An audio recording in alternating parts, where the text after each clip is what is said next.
Good morning, guys. So here we will start our next lecture.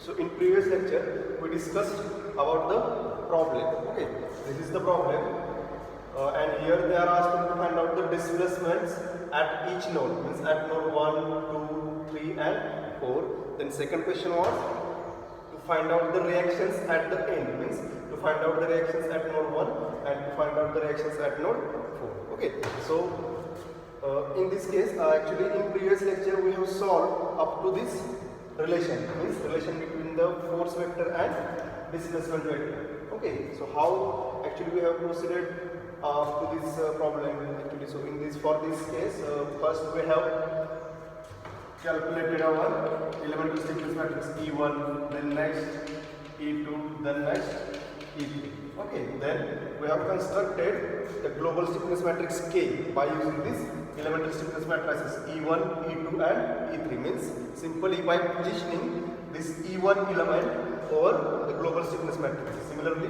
E2 and E3 we have positioned these elemental stiffness matrices over our global stiffness matrices. Okay, so global stiffness matrix, order of the global stiffness matrix will become equal to 4 by 4. Why? Because there are 4 nodes. 1, 2, 3 and 4. As there are 4 nodes, so we need to construct a 4 by 4 global stiffness matrix. So order of that global stiffness matrix will become 4 by 4. Because how many number of nodes?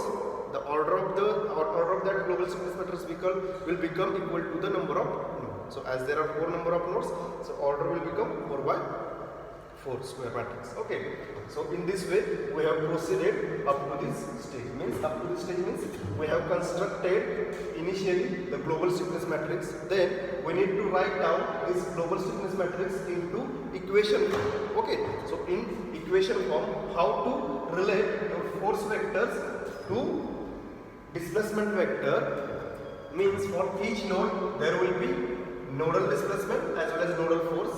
For this node, U2 is the nodal displacement and F2 is the nodal forces. Means for each node we need to denote the nodal displacements as well as nodal forces, and by using these nodal displacements and nodal forces we will write, or we can write, the displacement and force vector relationships by using this equation. Okay, so this is your force vector and this is your displacement vector, and this is nothing but your global stiffness matrix. As the global stiffness matrix is of order 4 by 4, so we need to write down the 4 equations. Okay, so first one is F1, means F1 will becomes 200 times U1 minus 200 times U2, 0 times U3 plus 0 times U4. Okay, so similarly you can write F2, F3 and F4 equation. Now the next step, okay, here we have up to, actually this is nothing but your 4th step. Now 5th step is apply the boundary conditions here. Okay, to find out or to get the values of nodal displacements, we need to apply the boundary conditions by using this problem statement. Okay, so see here, actually this is your left support, left hand, or this is your right hand or right side. So at this node 1, this is your fixed support. Okay, this is your fixed support. Similarly, this is your fixed support. Okay, so due to this fixed support, you will get U1 equal to 0. Why? Due to this fixed support, there will not be any displacement at this node. Okay, so U1, and at this node 1, the displacement value is, means nodal displacement value is U1. So this U1, it will become equal to 0. Why? Because it is fixed over, and due to this fixed over, the displacement will not occur at this node. So U1 will become 0. Similarly, at this node, the nodal displacement U4 will also become equal to 0. Why? Because there will not occur any displacement at this node due to this fixed position. So U4 will become equal to 0. So these are the boundary conditions related to your fixed supports. Okay.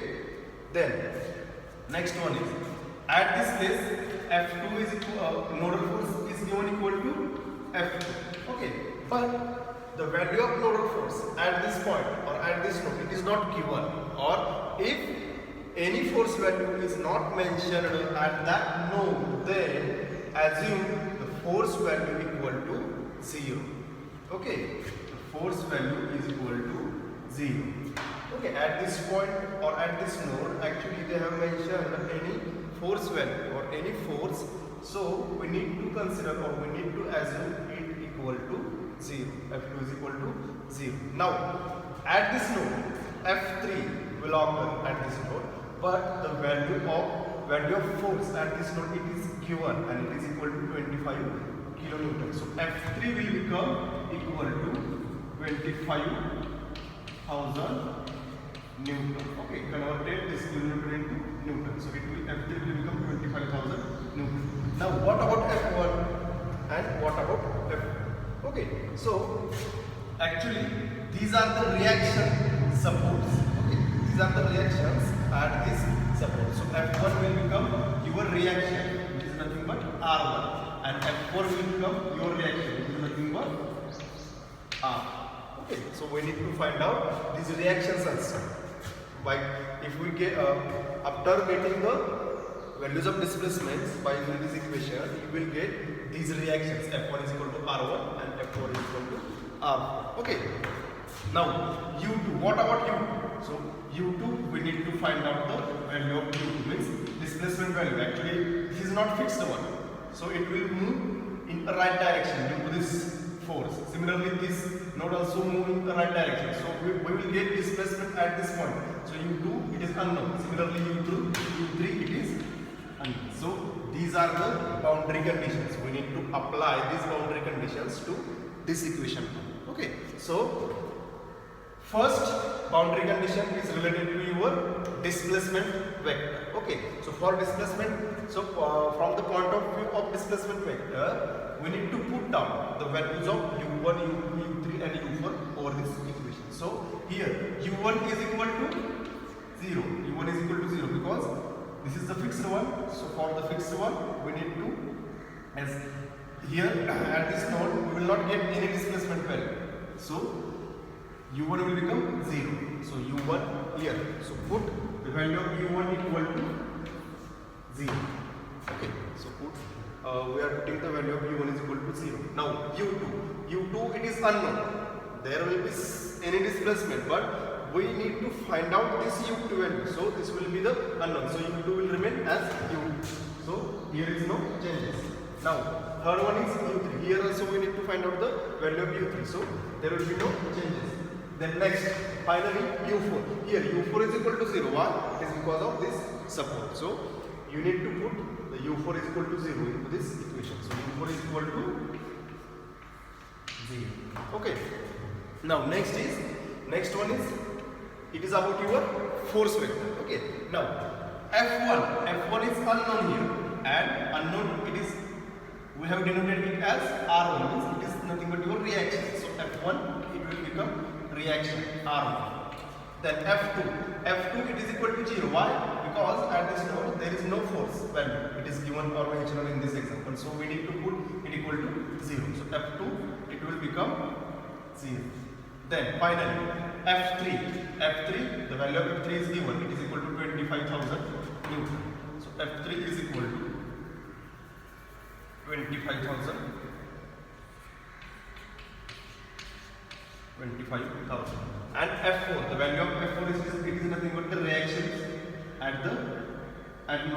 So it is actually we have denoted it is equal to R4. So F4 will become R.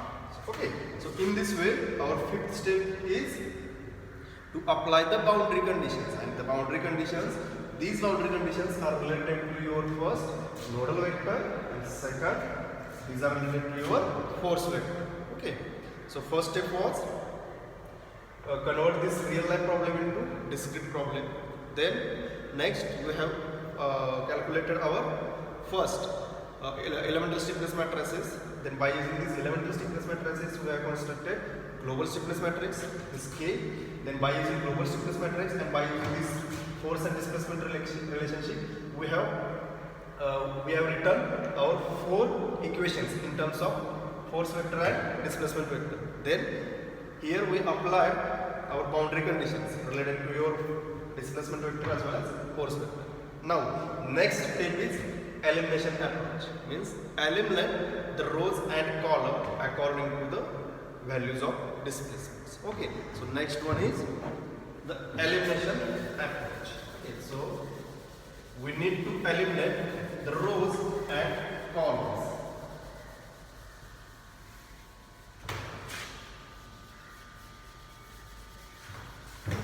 So here, now instead of u1 you can write here 0. Here also.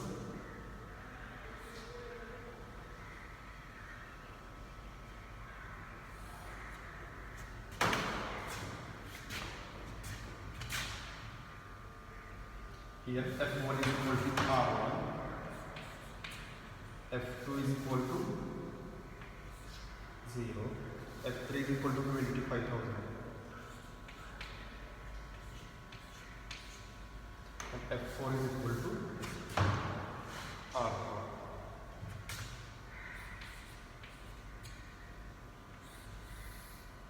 Okay, so this is the final equation. After putting the after applying the your displacement and force vector boundary conditions. Okay, so after applying the boundary conditions for displacement as well as force vector, you will get this final equation. Now next step is what? Eliminate the rows and column. Now see, if we eliminate our first row and first column, here we will not get any effect on the second equation. See, actually from first equation, if we write down the first equation R1 equal to, okay, if we write down first equation R1 equal to 200 times 0, means here you will get 0 value, minus 200 times u, minus 200 times u, plus 0 times u3 plus 0 times u. So choose such equations to eliminate the rows and columns. So actually, if we eliminate first row, here if we take the first row into consideration, then R1 is the unknown value. On LHS side, R1 is the unknown value. If we take this second equation into consideration, on LHS side, this 0 value it is given. It means what? There is no unknown value on LHS side. Okay. Similarly, if we take third equation, there will be no unknown value on LHS side. Similarly, if we take fourth equation, but if we take the fourth equation, it will become R4 is equal to something like that. So, if we consider fourth equation, R4 is the unknown value on LHS side. So, we need to choose such equations. Those equations don't have the unknown values on their LHS side. Okay. Now see, here are such equations. Means second equation and third equations. These are considered to find out the U2 and U3. Why? Because they are known values on their LHS side. But equation 1 and equation 4 have unknown values on their LHS side. So by using this equation 1 and equation 4, we didn't get, or we will not get the values of U2 and U3. So simple procedure is what? Eliminate the rows and columns where the displacement value is 0. Okay. Simple law or simple rule is that eliminate such rows and such columns where the displacement value is equal to 0. So first search the displacement value where it is 0. So look at this displacement vector. So displacement value for first row or first equation is 0. Similarly, displacement value U2 is unknown. Here there is some value for U2. Similarly, but 0. Displacement value at fourth equation is equal to 0. So select such equations where the displacement vector shows 0 values. So this first equation and last equation shows a null value or zero values.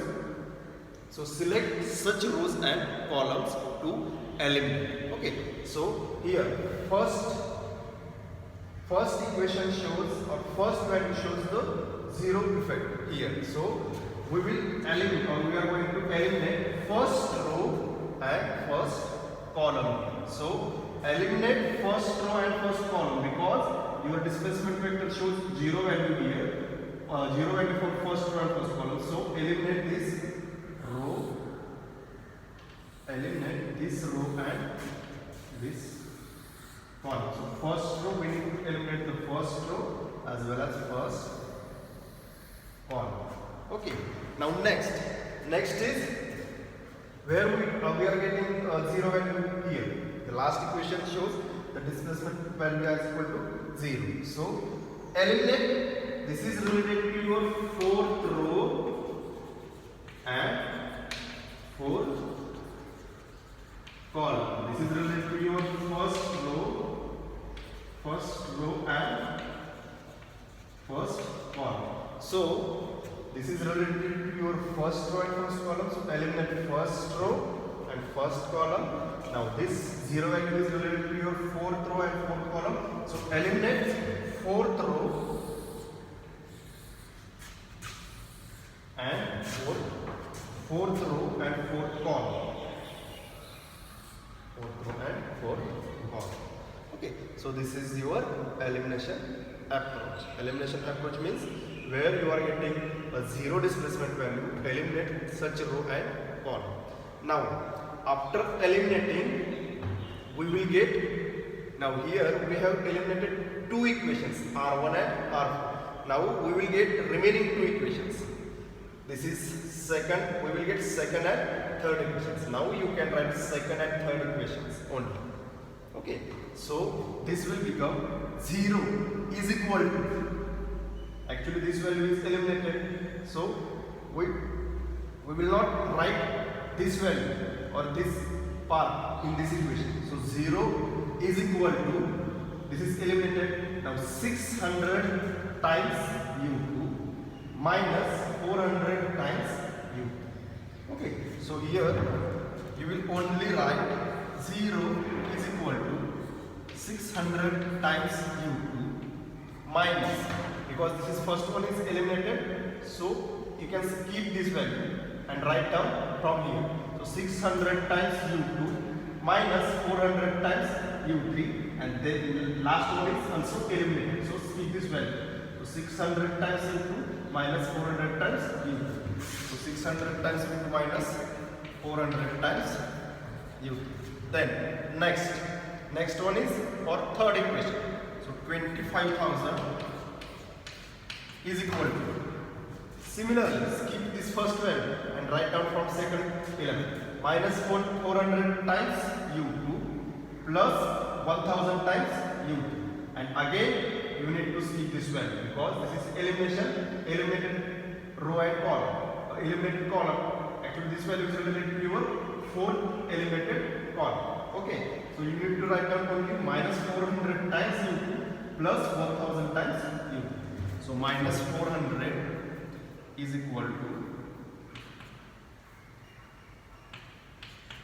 minus 400 times u2 plus 1000 times u3. Okay. So after eliminating the rows and columns, you will get only two equations here. Okay, because your first and last equation is eliminated, so remaining only two equations are there.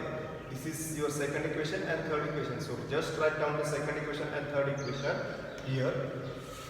So this can be, now these two equations can be solved for unknowns u2 and u3. So you can write it as 600 times u2 minus 400 times u3 is equal to 0, and minus 400 times u2 plus 1000 times u3 is equal to 25,000. Okay. So finally these are the two equations. So you need to solve these two equations only. By solving these two equations in your calci, okay, in your calci or two unknowns, you will get actually for two unknowns you need to put it in your calci. You will get the values of u2 and u3. Okay, so by solving these two equations in your calci, you will get the values of u2 and u3. So if you solve these two equations by using your calci, you will get your answer as u2 is equal to, you will get the answer as u2 is equal to 22.78 mm and u3 as 34.11 mm. So these are the final answer for your displacements at node 2 and at node 3. Okay. So this is the final answer for your equations. u2 is equal to 22.78 mm and u3 is equal to 34.11 mm. Okay. By solving, after solving these two equations in your calci, or you can solve it manually also. Okay. So you will get the final answer. u2 is equal to 22.78 mm and u3 is equal to 34.11 mm. Okay. Now next step is what? To find out the reactions. To find out the reactions R1 and R2. Now from this equation you can write the equation for R1. Okay. So for R1 you can write the equation as R1 is equal to 200 times 0 means 0, then minus 200 into u2 minus 200 into u, then 0 into u3 plus 0 into u4 means it is nothing but equal to 0. So it will become plus 0 plus 0. So R1 will become only minus 200 times u. So write down the equation for first R1 equation.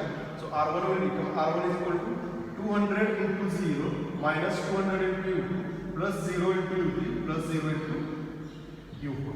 So you will get here only R1 is equal to minus 200 times u2. Now by putting minus 200 into u2, by putting the value of u2, you will get 22.78. So finally R1 will become, it will become equal to 4545 minus 4545.45 newtons. Okay. And similarly, to find out R4, write down the R4 equation here. So this is your R1 value. So R4, write down the R4 equation. R4 will become, R4 is equal to 0 times 0. So 0. 0 into 0, 0 plus 0 into u means it also will become 0 plus 0 0 plus 600 times u plus 600 times u plus 600 times 0 plus 0. So finally this will become R4 is equal to 600 times u3. So by putting u3 is equal to 34.11, you will get R4 as, R4 is equal to minus 20454 minus 20454.5 Newton. Okay, so this is equal to R0.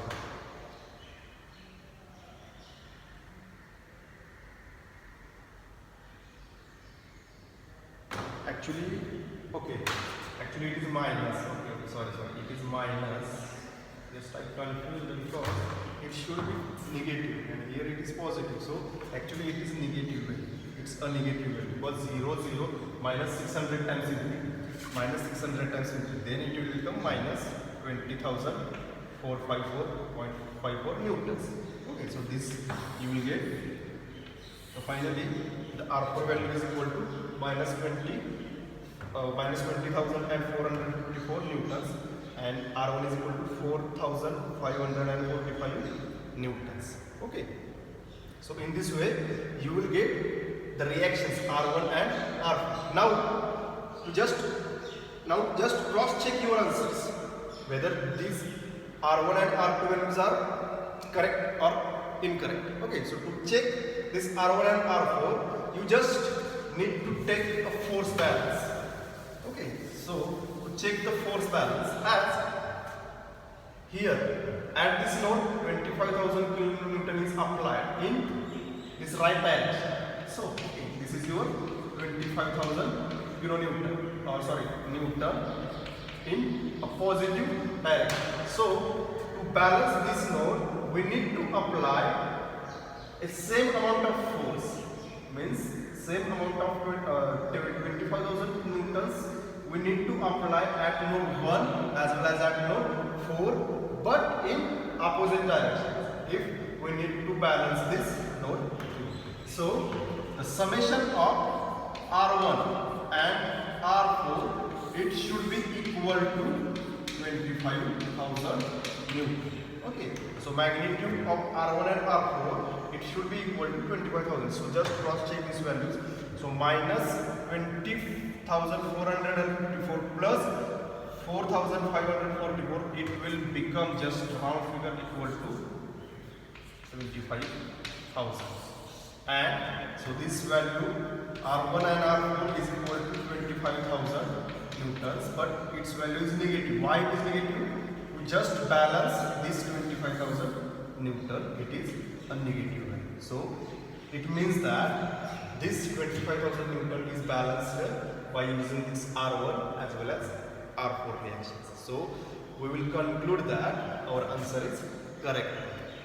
Okay, so in this way you can cross check your answer also by using this force balance or by applying this force balance. Okay, so this is in this way we have solved, or we can solve our example to find out the nodal displacements as well as nodal forces. Okay, so in this way you can proceed your example, you can proceed or you can solve this example by using our simple 4 to 5 steps procedure. So first step is what?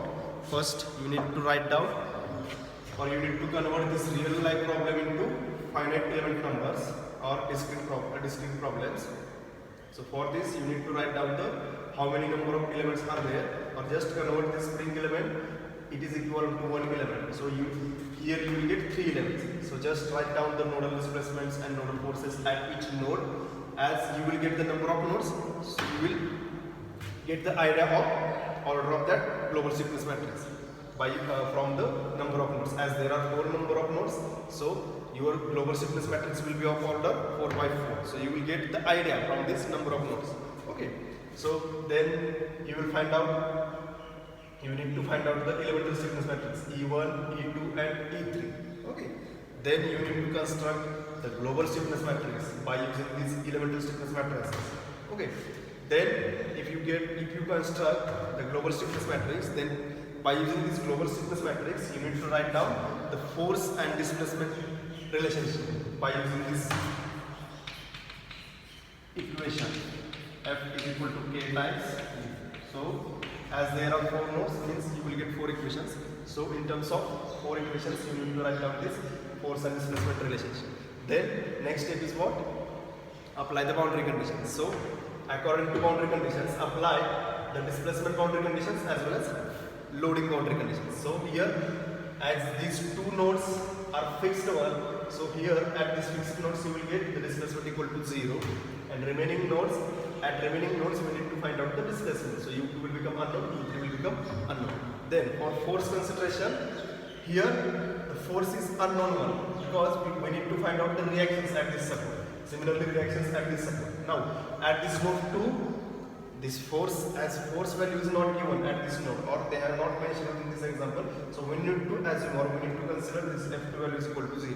But at this node 3 they have given the value equal to 25,000 newtons, so we need to consider F3 equal to 25,000 newtons. Okay, so in this way write down or apply the boundary conditions to force vector as well as to displacement vector. The next step is what?